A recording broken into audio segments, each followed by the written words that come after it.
Hey everyone, bonjour à tous. It's your girl Zalika here with the French American channel. I'm back today with another episode as a part of my French culture series. Today I'm going to share with you guys a part 2 of the French culture shocks and differences. In my first video, I talked about some culture shocks that I experienced personally. These were my observations through my husband, through family, and through my travels in France. Before we get into it, if this type of cultural commentary and dialogue interests you, please feel free to subscribe, as this only helps support my channel and helps me create more content like this. We're growing our YouTube channel, so any support helps and we really appreciate it. So a little recap on my last video. I'm an American married to a French man, and we live in Tulsa, Oklahoma with our 4 dogs and 1 cat. Now let's get into it. One of the first social customs that really surprised me and something that I had to get used to was la bise, or the kisses on the cheek. From my experience, when I met family or friends or family friends for the first time, everyone would do la bise, but I've also heard that it is customary in more professional settings in France to also do the handshake. So I've personally never been in a professional setting in France, so I've never really had to shake someone's hand. Almost every person that I've met has greeted me with la bise or the kisses on the cheek. For me, it was just kind of a little awkward at first because I didn't really know like which side of the cheek to start with, or there's like kind of those weird moments where you're like, do I shake hands? Do I give a hug? Do I give a kiss on the cheek? But what I have learned is that the French, they do not really hug. They do the kisses on the cheek. It's a little different because for me, I hug my family and my friends. And in France, we don't really do hugging with anyone. You don't really hug even like your family. It's just a little warning to you guys, all of you Americans that might be watching. If you go to France, do not expect anyone to give you a hug because this is not customary for the French. Going for the handshake is always a safe bet. Let's talk about the next thing, which is walking in France, and maybe in most of Europe. It's a lot more walkable. As a whole, I would say more places in Europe are walkable, and this probably has to do with the fact that most places, cities, and towns in Europe were created before cars. And here in the US, a lot of places were created after cars. In France, I noticed that cities are very walkable, and because of that, people are more likely to go out of their house and do all of their errands on foot, walk to the grocery store, walk to the pharmacy. They don't really need to take a car and drive to those places because a lot of things are within a walkable distance. Whereas here in the US, unless you're in a city, it's not really that common to go and do your errands by foot because, one, you might not even have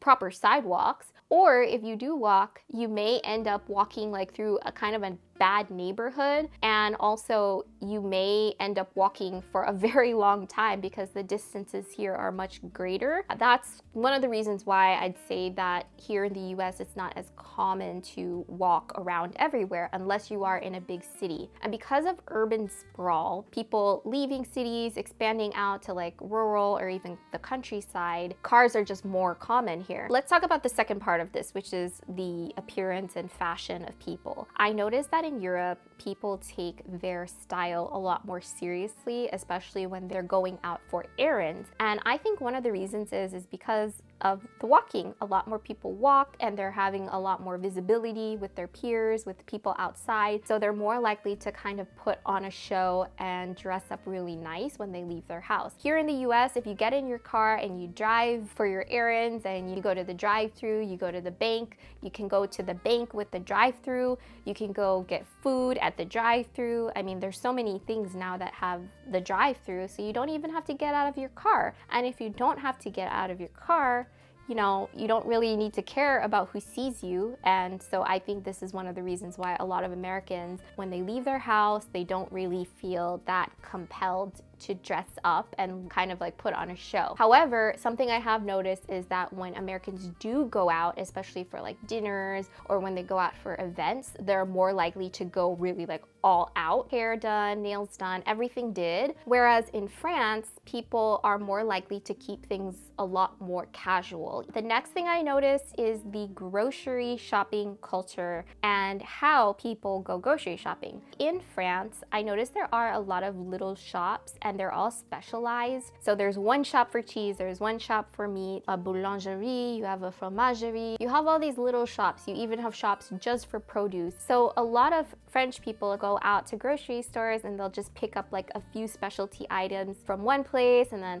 a few from another place, but it just doesn't seem as common to go to one grocery store and get everything. Now, I'm not saying that this doesn't happen. In the suburbs and in places a little bit further out of the city, you are more likely to find bigger grocery stores where you can go and get everything you need in one place. Even in places in France where there are grocery stores where you can buy everything, you're just not as likely to see bulk items, whereas here in the US, they love going to the grocery store and buying huge packs of things that will last for a long time. Even if it's just the two of us, we have a Sam's Club membership, and Sam's Club is basically like Costco. We just kind of stock up on little things that we need. We have a pantry, so we keep all of the essential items that we need for like long periods of time in the pantry, and we keep non-perishables in there as well. We do have a pretty large American-sized refrigerator, and we keep things stocked up in the freezer. I just noticed in France, people go to the grocery store a lot more often,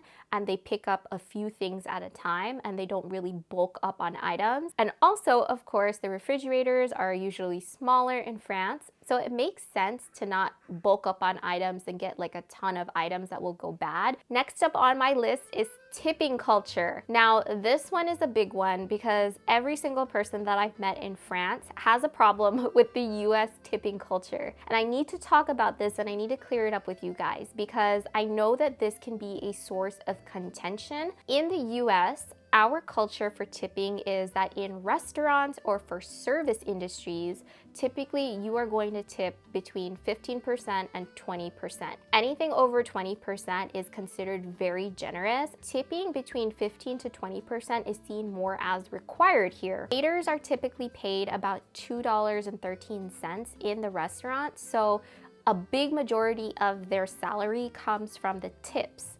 I know that you guys hate this. We actually don't even like this that much either. It doesn't really make sense to have the customer pay the bulk of a person's tips. I know that you all don't love tipping culture, but out here, if you don't tip a waiter, you're basically punishing that waiter, and they're going above and beyond usually to give you good customer service, which is another thing that I want to talk about. So in France, it might actually be illegal to require somebody to tip, and I know this has happened because I've seen videos of French waiters scamming American tourists or other tourists to add a tip to their bill, and this is not a requirement in France. So basically, tipping is usually something that is optional. Usually you can round up or you leave a few cents or a few euros on the table, but this is not something that's required. This difference completely changes the dining experience and the dynamic between customers and the service workers. If you're enjoying this video so far, please don't forget to like and subscribe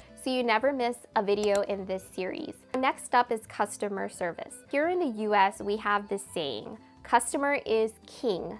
And we really take this to heart because if you are a customer, we want to win your business. So here in the US, you can expect to have good customer service or even sometimes excellent customer service because they are there to make sure that you are happy and leave a good review and keep coming back and spending your money at their business. This does tie into the tipping culture because if you go to a restaurant, the waiter needs to work for their tip. They need to kind of earn their tip. They're more likely to go out of their way to appease their customer and make sure that they're happy with the service that they're receiving. What I noticed in France is that that's not really the case. French waiters and service workers are typically paid a fair wage, so they're not as focused on the customer satisfaction. In France, service tends to be a lot more reserved and they don't really have this mentality of customer is king. I know how the French feel about kings and royalty. So anyways, for the French, the customer is not the king, and they are not going out of their way to make sure that their customers are super happy and satisfied. You get what you get, and you get what you pay for, and don't expect anything more. We're not going to go above and beyond. It's not bad, it's just a different approach. Next up is taxes. In France, taxes are included in the price. What you see is what you get, and that's what you pay. If you see that the price is 20 euros on the sticker and you go to pay for this in France, you are going to pay 20 euros. Here in the US, taxes are paid after. What you see on the price does not include taxes. And for a lot of French people, this is annoying because when they come to the US and they see the price of something, they're like, oh, okay, yeah, that's fine. I can fit that into my budget. And then they go and they pay for it and they just never really know how much it's going to be, how much the total will be. So this is a little bit shocking, I think, more for the French than it is for Americans, because as an American, we're so used to paying our taxes after we buy something. And when we go to France, it's like a pleasant surprise when we pay for something and it's actually the price. So for us, it's the flip side. We're pretty happy about seeing the prices reflected correctly in France. But for French people, when they come here, they're not happy about the prices changing once they go and buy something. In France, what you see is what you pay. So that makes it a lot more simple and transparent. Next up is holidays and vacations. In France, French people get 5+ weeks or more of vacation time, and it's actually customary for offices to close or really slow down in August each year. And this is just not the case here in the US. Most of the time, companies give like 2 or 3 weeks of vacation time, and most workers are expected to spread this out throughout the year and not take all of their vacation time all at once. And in France, taking your time off is seen as essential and something that is promoted by companies. But here in the US, that's just not the case. Employees and business owners alike are kind of pressured to always be on and expected to always be available, even when they're on vacation. Voila! So those are a few of the culture shocks and differences that I've observed and that I've experienced. If you agree or disagree or have another experience or perspective, I'd love to hear it in the comments. Please let me know your thoughts. Thanks so much for watching, and I'll see you in the next video. Bye, au revoir.